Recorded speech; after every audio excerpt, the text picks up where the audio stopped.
อาหารเอามาให้ปลาเด้บ่ได้เอามาให้พวกเจ้ากินเด้อ แซ่บปานอาหารเม็ดพุติทุกเงินโอ้แม่เอาอาหารมาให้ปลาเพิ่นก็มาเฝ้ากินน้ำจ้ะนี่ปลานิลของเฮานี่ปลานิลเริ่มตัวใหญ่แล้วจ้าจากที่เอามาปล่อยเป็นลูกปลานิลตัวน้อยๆเนาะตัวนี้เพิ่นมักขึ้นมาอยู่ทางเถิงจ้ะตัวเนี้ยเห็นอยู่ตรงนี้ตลอดเลยเพิ่นสิมักขึ้นมาอยู่นี่เนาะอันนี้ก็เป็นน้องน้อยของเฮาอีกบ่อนึงอยู่ทางนอกจ้ะแต่ที่ปลานิลมีปลานิลปลาซิวให้อาหารไปรอบนึงแล้วเริ่มเงียบ เริ่มเงียบเลยจ้าแต่ว่ามีตัวนี้แหละที่เพิ่นมักขึ้นมากินอาหารอยู่ทางเทิงเนาะนี่นักจอบเฝ้าปูเฝ้าปลาอยู่บ้านนาเลยจ้านี่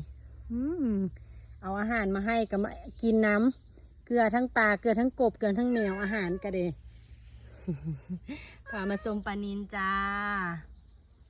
ลอยหลงแล้วไปละโอเคบ๊ายบายถุงเงิน